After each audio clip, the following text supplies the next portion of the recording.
네, 반갑습니다. 마르스 김동석의 리얼 주식입니다.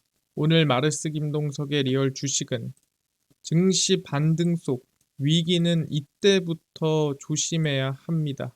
지금 증시가 급격하게 반등을 하고 있는 모습이죠. 이 상황에서 이대로 계속 올라갈라나 아니면 앞으로 어떻게 될라나 궁금할 수 있는데 아마 위기는 이때 우리가 조심해야 될 것 같습니다. 그래서 오늘 하나하나 지금 상황, 앞으로 대응 정리해 드릴 테니까 영상 끝까지 꼭 시청하시고 최근에 좀 응원 댓글이 많이 달리고 있습니다. 그래서 너무나도 감사한 마음이 많이 들고요. 앞으로도 댓글 많이 달아주시면 너무나도 감사하겠다 말씀드리고 제가 여러분들한테 좀 보답을 해드리고자 최근에 좀 이슈가 되고 있는 우주항공이나 아니면 AI 소프트웨어, 전기차, 자율주행, 시장 전망 관련주 자료집 저희가 무료로 나눠드리고 있습니다. 이 자료집 받고 싶다 하시면 영상 끝까지 꼭 시청하셔라 말씀드리고 오늘 영상 시작하겠습니다. 일단 제일 중요한 거는 코스피가 조금 강하게 반등했습니다. 그래서 코스피가 한 2% 정도 상승을 했죠. 근데 이 코스피가 왜 올랐냐? 뭐 이거에 대해서 물어볼 수 있는데 간단합니다. 이번에 유럽연합이랑 원래 관세를 부과하겠다라고 하면서 밀렸는데 거기서 아니야 유예할게 하면서 다시 미국 증시가 반등을 했어요. 그래서 거기에 따라서 상승을 하기도 했는데 추가적으로 최근까지 계속 밀리고 하락하던 기업이 뭐였냐면 2차전지였습니다. 2차전지가 왜 밀렸냐라고 한다면 이 미국의 감세 법안이 있을 겁니다. 세금을 줄이는 거죠. 근데 뭐를 줄이겠냐라고 한다면 IRA를 줄이겠다라고 했는데 그 중에서도 세액공제, 공장을 지어서 매년 주는 이 세액공제에 대해서도 원래는 2032년까지 주기로 했었거든요. 근데 이거를 2028년도로 줄이겠다. 뭐 이런 말이 있었어요. 그래서 기존보다 한 4년 앞당겨지는 리스크 때문에 계속 얘네가 밀리고 있었는데 까보니까 28년이 아니라 2031년이더라. 그러니까 1년 정도 앞당긴 거죠. 생각보다 괜찮네 해서 2차 전지가 조금 반등이 크게 나오고 그러면서 증시가 좀 강하게 상승을 했고 그거를 이제 받쳐준 게 유럽의 관세 유예였다라고 보시면 돼요. 그러니까 이 상승이 실제로 뭐 다른 이유라기보다는 리스크에 대한 해소와 그 다음에 유럽연합의 관세 유예 이 두 가지가 겹치다 보니까 오늘 조금 강한 모습을 보여줬다라고 볼 수 있을 것 같아요. 그럼 얘기하는 게 얘가 지금 계속 이렇게 상승 랠리가 나올지 아니면은 이러다가 또 이렇게 밀릴지 사실 고민이 많이 되는 상황입니다. 이거에 대해서 제가 좀 설명을 드리면 이게 2017년 5월 9일 이벤트거든요. 기억할 겁니다. 지금이랑 가장 비슷한 이벤트가 5월 9일에 있었죠. 그래서 그 5월 9일에 우리 수장이 바뀌는 일이었습니다. 그래서 수장이 바뀌기 이전까지 지지부진하다가 바로 직전에 증시가 이렇게 크게 직전까지 올라가는 모습을 보였어요. 직전까지 반등을 했고요. 그 이후에 상승은 미국 증시 따라 반등을 한 거고 실질적으로는 상승이 끝났습니다. 이때 이제 마지막 상승이 끝나고 미국 증시 따라 지지부진하다가 꺾이기 시작했죠. 그럼 얘기하는 게 뭐냐면 아마 이 마지막 이 수장이 바뀌기 직전까지는 조금 움직임이 있을 수 있어요. 근데 이때는 그래도 꽤 좀 박빙이었거든요. 근데 지금은 조금 애매합니다. 그래서 힘이 조금 덜 들어가고 있는 상태다. 그래서 뭐 요만큼 올라간다 는 얘기 못 하겠지만 아마 이번 이 반등 같은 경우에도 6월 3일 전까지는 증시가 뭐 안정적인 상태가 만들어질 수는 있지만 그 이후가 중요하다라고 전 얘기를 하고 싶어요. 6월 3일까지는 뭐 기대감이 있든 뭐라고 뭐 공약을 지르든 할 수 있잖아요. 그것 때문에 반등을 하더라도 조금 움직일 수 있어요. 하지만 그 이후가 중요하다라고 제가 얘기를 하는 겁니다. 아니 근데 그냥 이 6월 3일 이슈 때문에 반등할 수 있는 건가요? 또 그건 아닙니다. 또 5월 마지막에 또 시장을 조금 올릴 만한 얘기들이 몇 개 있어요. 그게 뭐냐면 첫 번째가 바로 금리 인하입니다. 한국은행 금융통화위원회가 오는 29일에 기준금리 결정을 앞둔 상황에서 전문가들이 한 금리 인하를 한 번 정도는 할 것 같다. 0.25% 정도 내릴 것 같다라고 전망을 하고 있다라는 거죠. 예상대로 2번 25bp, 그러니까 0.25% 금리 인하가 이어지면 연 2.75%에서 2.5%로 조정이 됩니다. 그래서 금리 인하는 사실 국내 증시의 긍정적인 요인이죠. 안 그래도 관세 때문에 리스크가 많은데 글로벌 교역 환경 악화와 수출 둔화, 중국과의 경쟁에서 밀린 산업의 회복 지연 등이 복합적으로 영향을 미친 결과 이건 금리 인하를 하는 게 맞지 않을까라고 생각하는 건데 몇 명이나 금리 인하를 원하고 또는 금리 인하가 맞다라고 생각할까? 경제 전문가 17명을 대상으로 지난 20일부터 23일까지 설문조사를 진행했는데 전원이 그러니까 100% 금리 인하를 진행하는 게 맞지 않겠니? 라고 예상을 하는 거죠. 물론 예상이다 보니까 명확하게 뭐 무조건이에요라고 할 수는 없지만 사실 모두가 만장일치라면은 그렇게 될 가능성이 높은 거죠. 그러면 금리 인하는 오히려 국내에 긍정적인 이슈가 될 수 있다. 그러니까 5월 말에 잠깐 정도는 상승이나 반등을 만들 가능성이 있겠죠. 근데 왜냐면 이 금리 인하를 한다고 해서 사실 직접적으로 증시에 뭐 엄청난 영향을 주진 않아요. 왜? 지금 사재기에 대한 부분들 그러다 보니까 이미 실적에 반영이 된 부분들 이런 거를 금리 인하로 해소시킬 수는 없어요. 그냥 조금 덜 나쁘게 만들 뿐이다. 근데 긍정적이긴 하니까 5월 말에 반등이나 상승을 조금은 더 만들 수가 있는 부분이고요. 추가적으로 두 번째는 엔비디아 실적 발표입니다. 투자자들의 초점이 되는 사안은 28일 장마감 후 공개가 되는, 그러니까 미국 시간 기준으로 장마감을 하고 나서 엔비디아 실적 발표가 나옵니다. 그럼 대한민국 시간으로는 29일에 나오겠죠. 엔비디아의 2026년 회계연도 1분기 결산이 발표됩니다.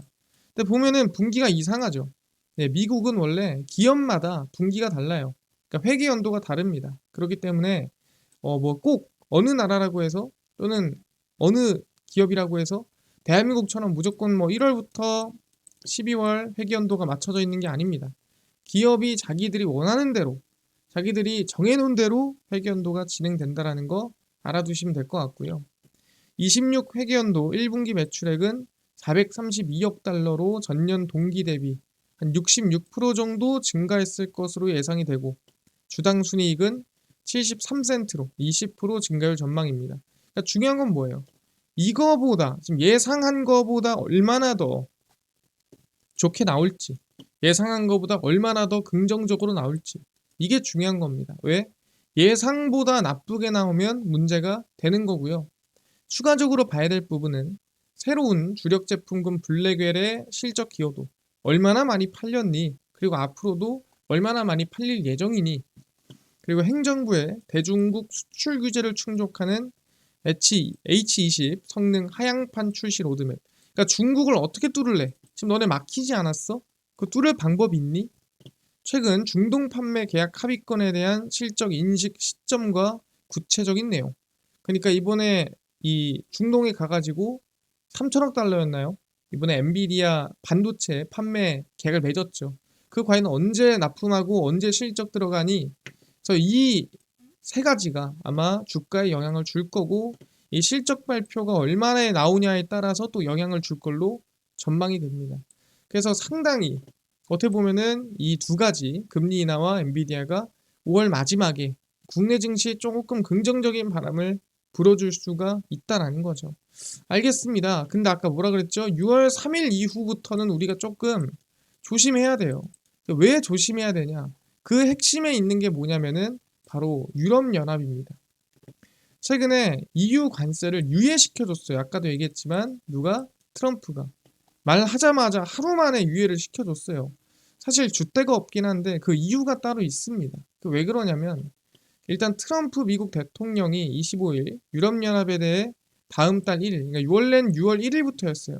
뭐 해봤자 한 일주일밖에 안 남은 상황이었는데 50% 관세를 7월 9일로 유예를 해줬습니다. 그러니까 원래 이제 90일 유예를 해주던 시기가 이때거든요.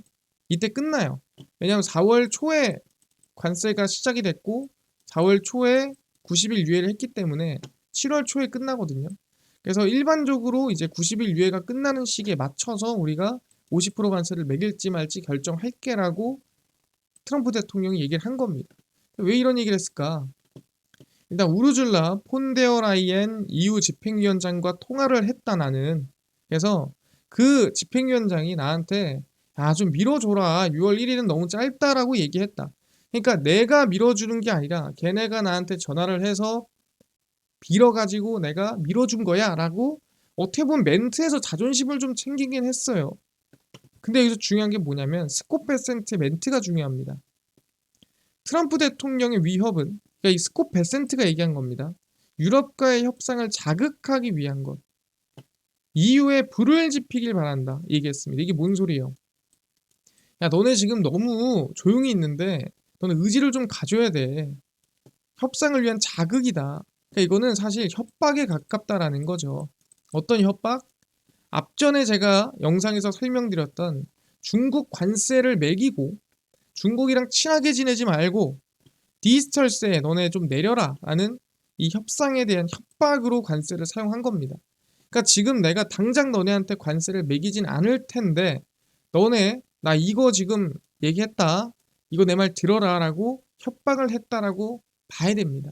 그래서 하루 만에 끝난 거고 7월 9일부터는 정말 이거를 안 듣잖아요. 그럼 관세가 진짜 들어갈 수도 있다라는 거죠. 그래서 확인해 보면은 두 번째 이유가 또 있습니다. 유럽이 말을 안 들어서도 있지만 미국은 유럽연합으로부터 연간 6,060억 달러 상당의 상품을 수입합니다. 수입 많이 하죠. 근데 이 중에서 가장 많이 수입하는 물품이 뭐냐? 유럽에서 의약품이 1270억 달러로 가장 높습니다. 아니, 약을 유럽에서 이렇게 많이 사올 이유가 있나요? 이상하죠. 왜냐면은 제약사라고 한다면 몇 개 없는데 유럽에 사실 미국에 훨씬 많은데 왜 굳이 유럽으로부터 약을 이렇게 많이 사옵니까? 바이엘, 사노피 등 유럽의 대표 제약사가 주요 공급원이긴 합니다. 그러니까 많지는 않지만 있긴 해요. 근데 메인이 뭐냐? 바로 유럽 수입에는 중요한 문제가 숨어 있습니다.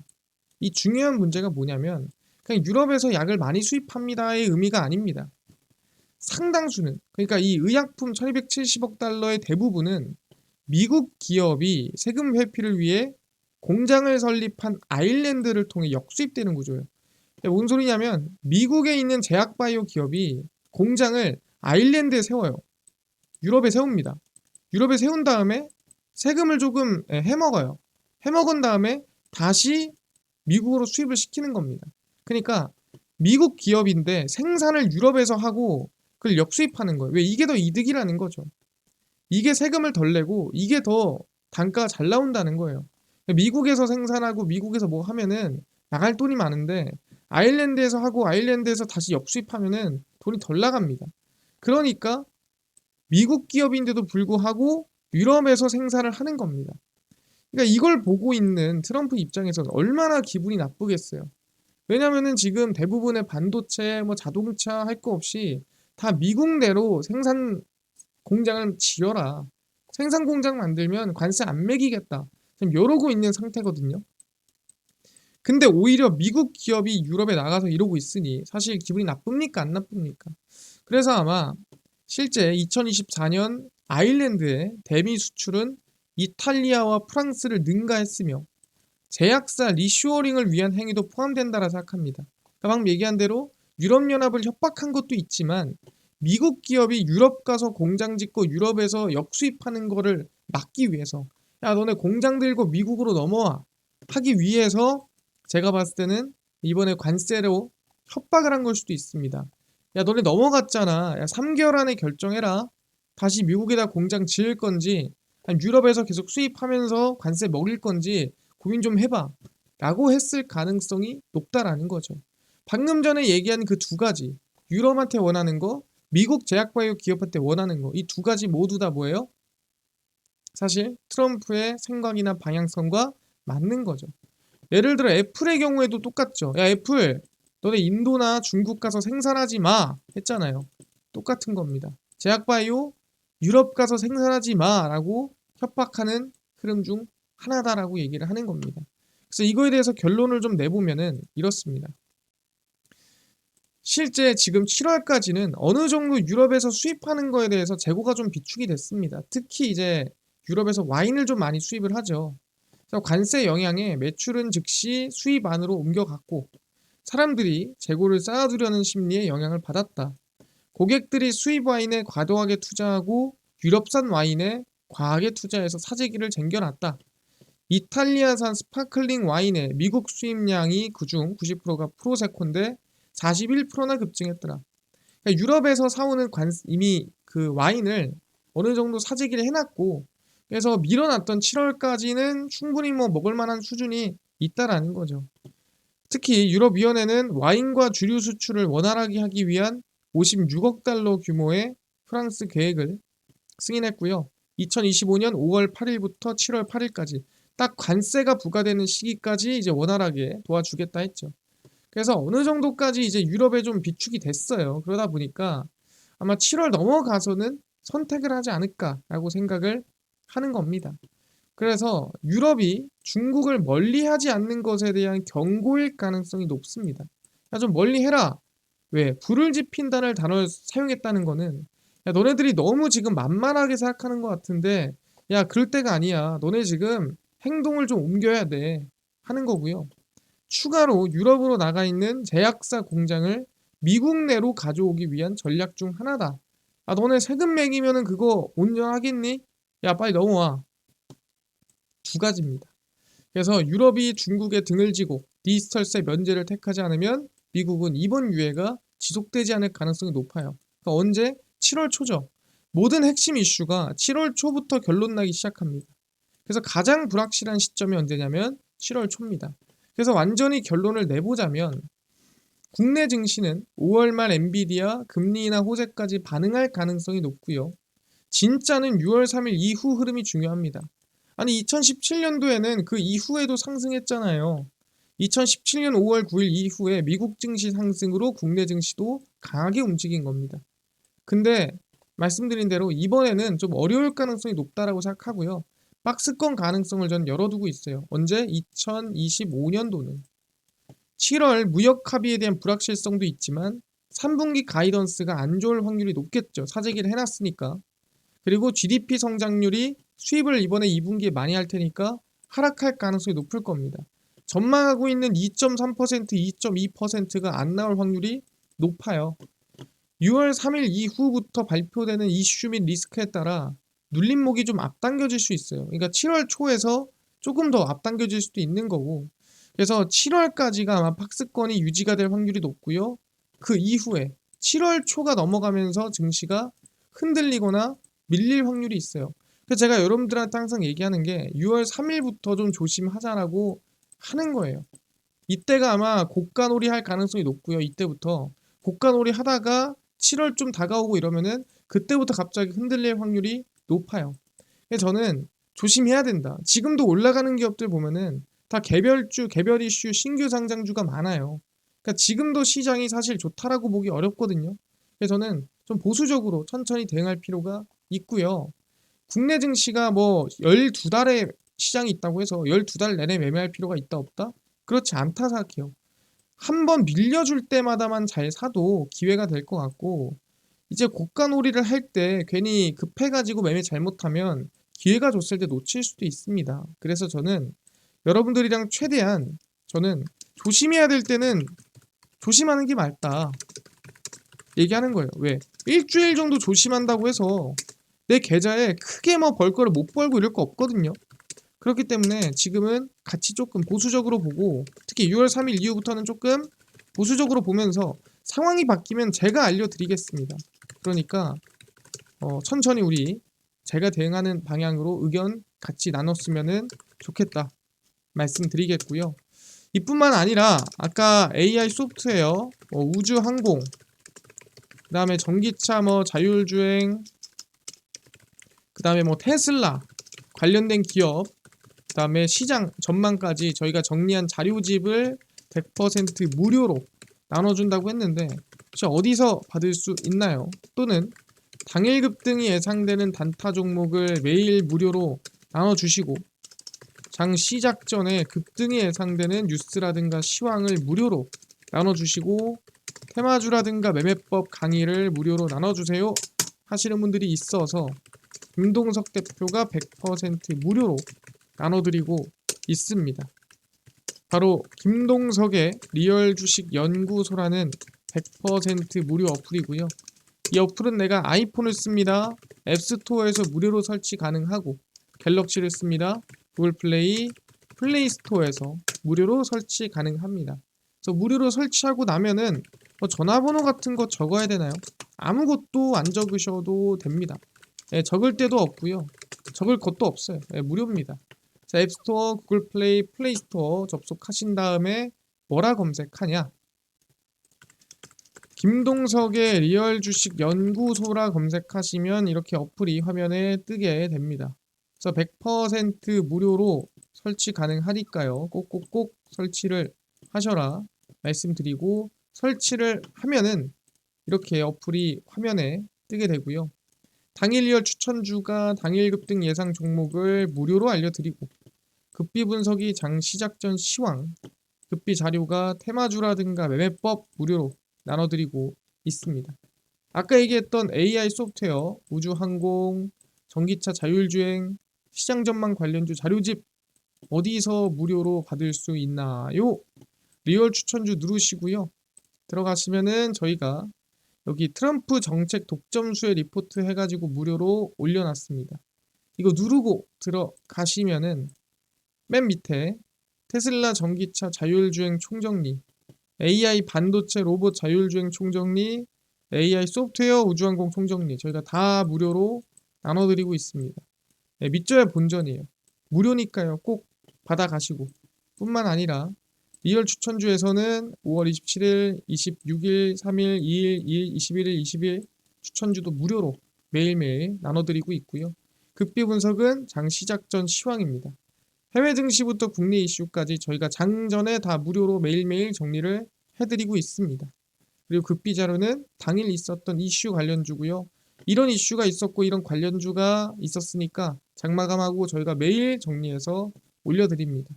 김동석의 리얼 주식 연구소, 제가 평생 100% 무료로 운영하는 어플입니다. 그러니까 종목 시황 테마주 강의 다 무료로 얻어 가시고요.